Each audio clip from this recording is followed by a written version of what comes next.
بسم اللہ الرحمن الرحیم۔ السلام علیکم۔ میری نند کا نام ثنا تھا۔ وہ خوبصورت تو نہیں تھی، رنگ بھی اس کا سانولا تھا، ہاں مگر کردار کی بہت اچھی تھی۔ لوگ آج کل کی لڑکیوں کی سیرت کہاں دیکھتے ہیں، وہ تو ان کا حسن و جمال اور خوبصورتی دیکھتے ہیں، ان سے جڑی مال دولت دیکھتے ہیں کہ شادی سے کیا کیا فائدے حاصل ہوں گے۔ تبھی میری نند سعدیہ کا کوئی رشتہ نہ آتا، کیونکہ اس کے 4 بھائی تھے۔ اس کے حصے میں تھوڑی سی ہی جائیداد تھی، جس سے ملنے والی دولت بھی بہت کم تھی، اور گاؤں میں یہ چیز بہت معنی رکھتی تھی کہ کسی عورت کے ساتھ کتنی جائیداد آ کر لڑکے والوں کو ملنا ہے۔ ہمارے گاؤں میں اگرچہ رواج تھوڑے مختلف تھے، مگر عورتوں کو ملنے والی اہمیت میں کوئی فرق نہیں تھا۔ میری نند کی عمر اب 27 سال ہو چکی تھی، لیکن اس کا کوئی رشتہ نہیں آتا تھا۔ بظاہر تو لوگ یہی بہانہ بناتے کہ اس کا رنگ سانولا ہے، عمر زیادہ ہے، لیکن اصل مجبوری ہماری وہ کم جائیداد تھی جس پر سعدیہ کے 4 بھائیوں کا قبضہ تھا، اور ان میں ایک میرے شوہر منیب بھی تھے، جو اپنی بہن کو حق دینے پر تیار ہی نہ تھے۔ اسی وجہ سے کوئی سعدیہ کا رشتہ نہ مانگتا۔ میری ساس اس صورتحال میں اس قدر پریشان تھی کہ 1-2 بار ان کو دل کا دورہ بھی پڑا۔ ڈاکٹر نے بتایا کہ یہ پریشانی ہی ان کی سب سے بڑی دشمن ہے۔ اب آپ ان کا خیال رکھیں اور ان کو پیش آنے والی پریشانیاں دور کریں تاکہ ان کی صحت پر بھی اچھا اثر پڑے۔ یہی دیکھتے ہوئے منیب نے اپنی بہن کا رشتہ ڈھونڈنا شروع کر دیا، لیکن بہن کا رشتہ اتنی آسانی سے کہاں ملتا۔ جو بھی آتا سعدیہ کو دیکھنے کے بعد رشتے سے انکار کر دیتا۔ پھر ایک دن منیب کہنے لگے کہ مجھے سعدیہ کے لیے ایک ایسا لڑکا ملا ہے جس کو نہ دولت کی پرواہ ہے اور نہ ہی سعدیہ کی صورت کی، وہ بس اس سے شادی کرنے کو تیار ہے۔ منیب اس آدمی کو لے کر ہمارے گھر آئے۔ اسے مہمان خانے میں بٹھایا گیا۔ سب لڑکیاں چونکہ دلہے کو دیکھنے کی شوقین تھی، سو میں بھی ایک آر میں اس لڑکے کو دیکھنے چلی گئی۔ میں اسے دیکھتی تو حیران رہ گئی۔ اس قدر خوبصورت نوجوان کہ میں نے آج تک زندگی میں نہیں دیکھا تھا، مگر نہ جانے کیوں اس کا چہرہ جانا پہچانا سا محسوس ہو رہا تھا۔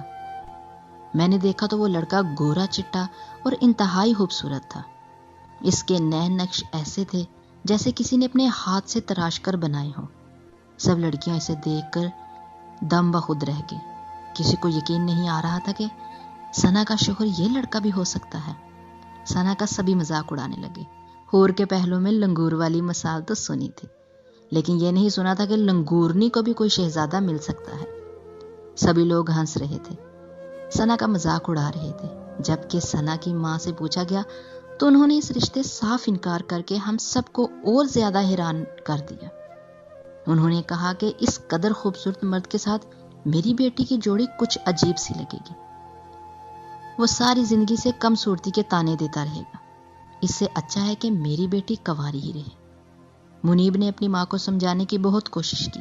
یہ رشتہ بڑی مشکل سے ملا ہے، لڑکے کا آگے پیچھے کوئی نہیں ہے، صرف اور صرف ہماری ثنا سے شادی کرنا چاہتا ہے۔ غریب تو ہے لیکن اس کا خیال رکھے گا۔ میری ساس نے صاف انکار کر دیا، کیونکہ میری ساس کے مطابق اس لڑکے کی خوبصورتی بھی مشکوک تھی۔ اول تو وہ یہاں کا مقامی لگتا نہیں تھا، دوسری مشکوک بات یہ کہ اس کے ساتھ اس کے ماں باپ بھی نہیں آئے تھے۔ ایسے میں ہم نند کا رشتہ اس لڑکے سے کر دیتے تو نہ جانے وہ مستقبل میں ثنا کے ساتھ کیا سلوک کرتا تھا۔ ساس کے انکار کے بعد منیب بھی دل برداشتہ ہو کر بیٹھ گئے، لیکن رفتہ رفتہ ان کو یہ بات سمجھ بھی آ گئی کہ لڑکے کا حسب نسب اور خاندان جاننا بہت ضروری ہے۔ یہ لڑکا جو ثنا کا رشتہ لے کر آیا تھا اپنے خاندان کے بارے میں کچھ بھی نہیں بتا رہا تھا، لیکن نہ جانے کیوں مجھے وہ کچھ جانا پہچانا سا لگ رہا تھا۔ خیر یہ بات آئی گئی ہو گئی۔ میری ساس نے ایک بار پھر سے رشتے والی حاجن کو پیسے دے کر نند کے رشتہ ڈھونڈنے کے لیے کہا۔ ہمارے گھر میں ایک بار پھر سے حاجن کے چکر لگنے لگے، مگر وہ ہر بار کوئی نہ کوئی بری خبر ہی کی آتی۔ اس کے پاس کوئی اچھی بات بتانے کو نہیں ہوتی تھی۔ بالآخر ساس ماں نے تھک کر اسے بھی گھر آنے سے منع کر دیا۔ اب ایک دن وہ خود ہی چادر اوڑھ کر گھر سے نکل گئی، کہنے لگی کہ ثنا کا رشتہ ڈھونڈنے جا رہی ہوں۔ میں حیران ہوتی کہ میری ساس خود ثنا کا رشتہ کیسے ڈھونڈے گی۔ جبکہ ان لوگوں کے ساتھ کوئی جان پہچان اس انداز کی نہ تھی۔ پھر گاؤں میں اگر کسی نے ثنا کا رشتہ مانگنا ہوتا تو وہ خود آ کر ثنا کا ہاتھ مانگتے۔ بہرحال میری ساس اب کافی خوش رہنے لگی تھی۔ جب بھی گھر آتی کسی الگ ہی سوچ میں کھوئی ہوتی۔ انہیں دیکھتی اور پوچھتی میں ان سے کہ کیا ثنا کا رشتہ ہو گیا؟ اس بات پر وہ جواب دیتی کہ اللہ نے جو ہمارے نصیب میں لکھا ہے وہ مل کر ہی رہے گا، تمہیں فکر کرنے کی ضرورت نہیں۔ میں ان کی باتوں پہ کوئی جواب نہ دیتی، لیکن نظر انداز بھی نہیں کر سکتی تھی کہ کچھ ضرور اچھی خبر ہی ہے، ورنہ میری ساس ہر وقت خود کو کوستی رہتی تھی، کبھی خوش نہیں رہتی تھی، اور پھر وہی ہوا جس کا میں نے سوچ لیا تھا۔ ایک دن میری ساس کہنے لگی کہ ثنا کا رشتہ مل گیا ہے، لیکن میں ابھی کسی کو بتانا نہیں چاہتی۔ تم ثنا کو تیار کرو، میں لڑکے والوں کے گھر جا کر ہی ثنا کو دکھا دوں گی، اور لڑکا بھی ثنا کو دیکھ لے گا، اس طرح شادی آسان ہو جائے گی۔ ساس کی بات پر میں حیران تھی کہ یہ کون سی رسم ہے کہ لڑکی خود چل کر لڑکے کے گھر جائے، لیکن ساس نے ضد کی، مجھے کہا کہ ثنا کو اچھے سے تیار کر دو۔ میں نے اسے سفید رنگ کے کپڑے پہنائے، اچھا سا میک اپ کر کے ساس کے ساتھ روانہ کر دیا۔ میری نند کی آنکھوں میں صرف اور صرف ویرانی تھی، لگتا تھا کہ اسے کچھ سمجھ نہیں آ رہا، نہ ہی وہ اس صورتحال کے لیے تیار تھی۔ نند کو کسی دلہن کی طرح میں نے تیار کر دیا تھا۔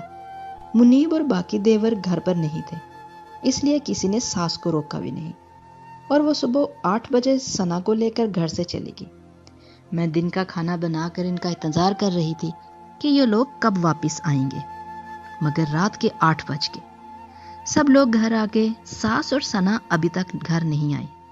میں پریشانی سے گھر کے دروازے کی راہ تک رہی تھی۔ سب مجھے ہی دوش دے رہے تھے کہ میں نے ان کو روکا کیوں نہیں۔ تھوڑی دیر کے بعد دروازے پر دستک ہوئی۔ سب بیٹے دروازے پہ ہی کان لگا کے بیٹھے تھے۔ میں نے جلدی سے جا کر دروازہ کھولا تو ساس پھولی ہوئی سانس کے ساتھ اندر داخل ہوئی۔ میں نے دیکھا وہ بہت خوش اور حیران بھی لگ رہی تھی۔ ان کے چہرے پر البتہ عجلت کے آثار تھے۔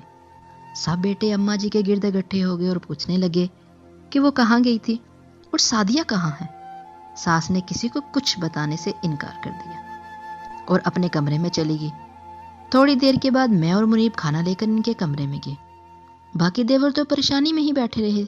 منیب ان کے بڑے بیٹے تھے، اس لیے ہم ان سے یہ بات پوچھنے کے لیے گئے۔ تب میری ساس نے جو بات کہی اسے سن کر ہم حیران ہی رہ گئے۔ کہنے لگی کہ سعدیہ کا کوئی رشتہ نہیں آیا تھا، اسی وجہ سے میں نے خود اس کا رشتہ ڈھونڈ لیا تھا۔ میں جانتی تھی کہ میری بیٹی کے لیے مجھ سے زیادہ اچھا کوئی نہیں سوچ سکتا، سو میں نے اس کا رشتہ ڈھونڈ کر اس کی شادی کر دی ہے۔ اب تم میں سے کوئی مجھے اس بارے میں نہ پوچھے، ورنہ اچھا نہیں ہوگا۔ میں پہلے ہی دل کا مریضہ ہوں، مجھے اور پریشانیاں مت دو۔ میں نے اور منیب نے اس شخص کا نام پوچھا، اس کے بارے میں باقی معلومات بھی لینا چاہیے، مگر میری ساس نے صاف انکار کر دیا۔ بولی ثنا کے بارے میں جاننے کا کسی کو کوئی حق نہیں ہے، وہ میری بیٹی ہے، میں اس کے بارے میں اچھا ہی سوچوں گی۔ ہم لوگ خاموش ہو گئے، لیکن آس پاس سبھی لوگ پوچھنے لگے کہ ثنا کہاں گئی، 1 ہفتے سے نظر نہیں آ رہی۔ ساس نے ان کو یہی جواب دیا جو ہمیں دیا تھا، بولی اس کی شادی کر دی ہے، اب کوئی مجھ سے اس کے بارے میں نہ پوچھے۔ سب حیران تھے کہ آخر ثنا کی شادی کس سے ہوئی ہے، وہ مائکے کب آئے گی اور باقی رسومات کب ہوں گی، یہ چوری چھپے کون سی شادی ہوگی جس کے بارے میں کسی کو پتہ ہی نہیں تھا، اور نہ میری ساس بتانا چاہتی تھی۔ خیر کچھ دن گزرے، میری ساس بہر سے تیار ہو کر گھر سے نکلی۔ میں نے پوچھا کہاں جا رہی ہیں؟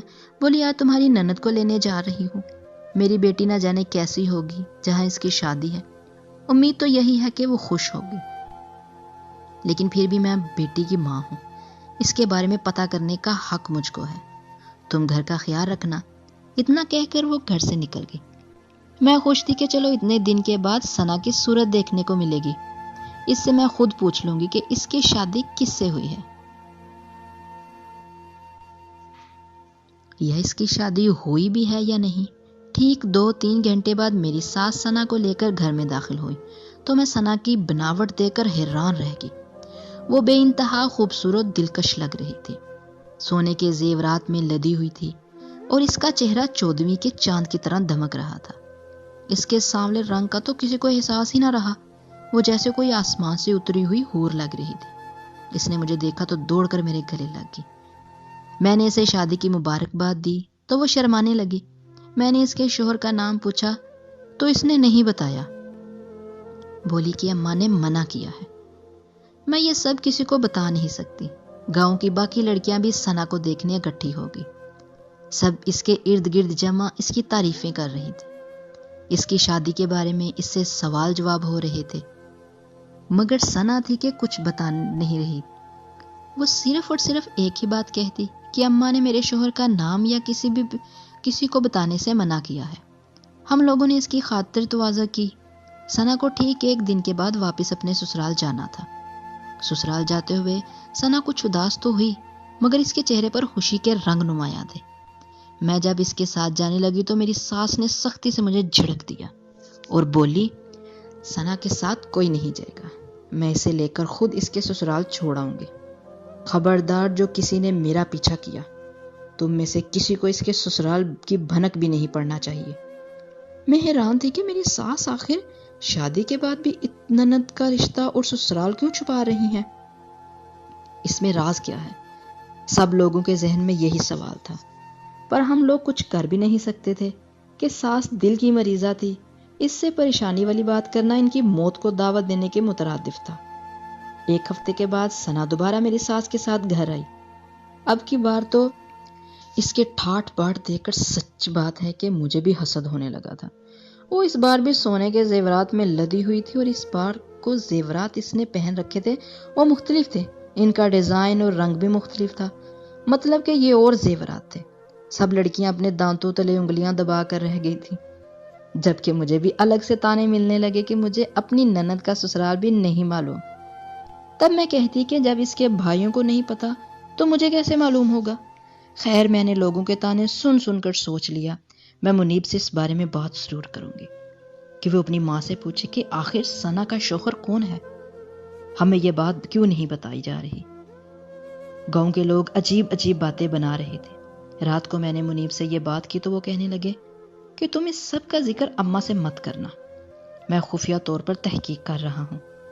اماں ثنا کو لے کر کہاں جاتی ہیں اور اس کا سسرال کہاں ہے، تم بالکل بھی فکر نہیں کرو، کچھ ہی دن میں اس بات کا پتہ لگا لوں گا کہ اماں کہاں جاتی ہیں۔ اتنا تو میں جان ہی گیا ہوں کہ وہ ثنا کو لے کر گاؤں سے باہر ایک لاری اڈے پر جاتی ہیں، وہاں سے شہر جانے والی بس میں بیٹھتی ہیں، اور پھر آگے کا میں نہیں جان پایا، کیونکہ اس وقت اگر میں اسی بس میں بیٹھتا تو اماں کو شک ہو جاتا اور وہ بیٹی کو لے کر واپس یہاں آ جاتی۔ مگر اب میں کسی اور شخص کو اماں کے پیچھے بھیجوں گا تو وہ یہ پتہ کر کے آئے گا کہ اماں کہاں جاتی ہیں۔ منیب کی یہ بات سن کر میں خوش ہو گئی۔ ان کا منصوبہ واقعی اچھا تھا، ساس کو پوچھنے سے بہتر تھا ہم خود اس بات کی تحقیق کرتے۔ 2 دن گزرنے کے بعد میری ساس کی طبیعت بہت خراب ہوگی، ان کو دل کا دورہ پڑا نہیں، اسپتال لے گئے ہم انہیں۔ ساس کو ICU میں ایڈمٹ کروانے کے بعد ڈاکٹر نے ہمیں بتایا کہ ان کی طبیعت بہت خراب ہے، ان کی زندگی کے دن گنے چنے رہ گئے ہیں۔ دل کا دورہ پڑنے کے بعد انہوں نے احتیاط نہیں کی اور لمبا سفر بھی کاٹتی رہی، جبکہ ان کو زیادہ چلنے پھرنے اور چڑھائی چڑھنے کی اجازت نہیں تھی۔ ڈاکٹر نے انہیں معمولی واک کرنے کو کہا تو تھا، لیکن وہ سخت مشقت کرتی تھی، جس کے باعث ان کے دل کو اور نقصان ہوا تھا۔ میں یہ جان کر بہت پریشان تھی۔ منیب کی تو آنکھوں میں آنسو اتر آئے تھے۔ منیب لوگوں کے والد بھی انہیں کم عمری میں چھوڑ کر دوسرے جہاں چلے گئے تھے، اب بس ماں تھی، اور ان کو بھی دل کا دورہ پڑ گیا تھا۔ وہ بسترے مرگ پر تھی، سب بیٹے ان کے آس پاس جمع تھے، وہ اپنی آخری سانسیں لے رہی تھی۔ تب ان کے منہ سے صرف اور صرف ثنا کا نام نکل رہا تھا، مگر ہم لوگ نہیں جانتے تھے کہ ثنا کہاں رہتی ہے، اس کے گھر کا پتہ کیا ہے۔ بالآخر ساس کو مجبوراً اپنے بیٹوں کے سامنے راز کھولنا ہی پڑا۔ انہوں نے مجھے الماری سے ایک چمڑی بیگ اٹھانے کو کہا، میں وہ لے کر آ گئی۔ اسے کھولا تو اس میں کاغذ تھا جس پر ثنا کے گھر کا پتہ لکھا ہوا تھا۔ ساس نے ہمیشہ اشارے سے بتایا کہ ہم اس پتے پر جا کر ثنا کو لے آئے تاکہ وہ ماں کا آخری دیدار کر سکے۔ اماں جی کی حالت بہت بری تھی، مگر منیب کے کہنے کے بعد ثنا کو لینے جانا تھا۔ تم بھی میرے ساتھ چلو، مجھے ڈر ہے کہ ثنا کے سسرال والے مجھے پہچانے سے انکار نہ کر دیں، کیونکہ اماں نے تو ہم میں سے کسی کا تعارف بھی نہیں ان سے کروایا، تو وہ مجھے نہیں پہچانیں گے۔ سو تم بھی میرے ساتھ چلو، ورنہ وہ شاید ثنا کو نہ آنے دیں۔ میری ساس اس معاملے میں متفق تھی۔ خیر میں اور منیب گھر سے نکلے اور اس پتے پر چلنے والی ایک گاڑی میں بیٹھ کے۔ وہ شہر کو جاتی ایک گاڑی تھی جس میں شاید میری ساس میری نند کو لے کر جاتی تھی۔ یہاں سے ایک ہی گاڑی چلتی تھی، سو ہم کبھی اپنی ساس کا پیچھا خود نہیں کر سکے اور با اعتماد شخص ڈھونڈنا کافی مشکل تھا۔ خیر ہم لوگ پوچھتے باچھتے اس پتے پر پہنچ گئے۔ وہ ایک چھوٹے سے قصبے میں واقع تھا۔ یہ قصبہ ہمارے گاؤں سے تھوڑا ہی دور تھا، مگر ساس کسی کو بھی یہ بتانا نہیں چاہتی تھی کہ ان کی بیٹی کی شادی کس سے ہوئی ہے۔ سو وہ شہر والی گاڑی میں بیٹھتی اور دوبارہ گاڑی بدل کر اسی قصبے میں جاتی۔ حیرت ہے کہ وہ کسی کو بتانا نہیں چاہتی تھی کہ ان کی بیٹی کی شادی کس سے ہوئی ہے۔ ہم لوگ بھی بس جب اس گھر کے دروازے پہ پہنچے تو اس وقت تک ہمیں بھی اندازہ نہیں تھا۔ جب دروازہ کھلا تو ثنا ہی سامنے کھڑی تھی۔ وہ مجھے اپنے سامنے دیکھ کر حیران و پریشان ہو گئی۔ میں نے اس سے کہا کہ ہم تمہیں لینے آئے ہیں۔ وہ وجہ پوچھنے لگی تو ہم اس کے گھر کے اندر چلے گئے۔ ثنا نے ہمیں عزت سے بٹھایا، مگر خیرت کی بات یہ تھی کہ گھر میں ثنا کا شوہر نظر نہیں آ رہا تھا۔ ایسا لگتا تھا وہ یہاں اکیلی رہتی ہے۔ ثنا تمہارا شوہر کہاں ہے؟ میں نے حیرت سے پوچھا۔ میرا شوہر اس سے اماں نے سب کو ملنے سے منع کیا تھا، اس لیے میں تم لوگوں کو اس سے ملنے نہیں دے سکتی۔ ہاں میں اماں کی طبیعت خراب ہے، ان سے اجازت لے کر تم لوگوں کے ساتھ چلتی ہوں۔ ثنا نے کہا کہ یہ کہہ کر وہ اندر والے کمرے میں چلی گئی۔ شاید کہ اس کا شوہر اندر کمرے میں موجود تھا۔ مجھ سے رہا نہیں گیا، میں اس کے پیچھے پیچھے اس کے کمرے میں جانے لگی۔ منیب نے مجھے منع کر دیا اور اسی لمحے ثنا کمرے سے باہر آئی۔ اس کا سپاٹ چہرہ تھا۔ چلے بھابھی، اب ہمیں چلنا چاہیے، میرے شوہر نے اجازت دے دی ہے۔ اتنا کہہ کر اس نے معمولی سی تیاری پکڑی اور چھوٹا سا بیگ لے کر باہر آنے لگی۔ میں اور منیب گھر کے دروازے کے باہر کھڑے تھے۔